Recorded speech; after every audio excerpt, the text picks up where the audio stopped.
खूप छान वाटतंय आणि सर्वप्रथम मी ऑब्व्हियसली राजेश सरांचं कौतुक करू इच्छिते की त्यांनी मला आज परभणीमध्ये बोलवलं. परभणीकरांना मला भेटण्याची संधी मला खरंच खूप गोड वाटलं आज.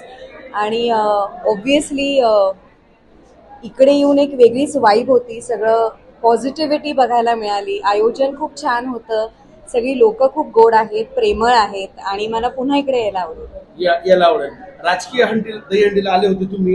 कोणता राजकीय नेता तुमच्या आवडीचा आहे किंवा कुठले राजकीय नेता तुमच्या आवडीचे आहे?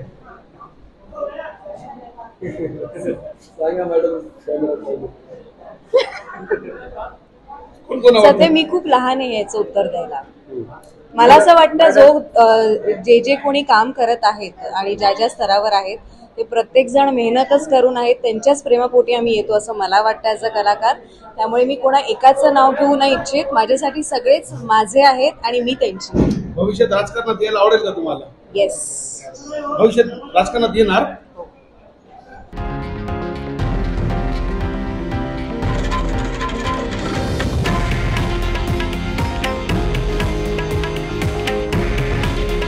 हे आहे देशातील नंबर 1 न्यूज नेटवर्क आणि आपण पाहत आहात TV9 मराठी. काळजी तुमची, हित महाराष्ट्राचं.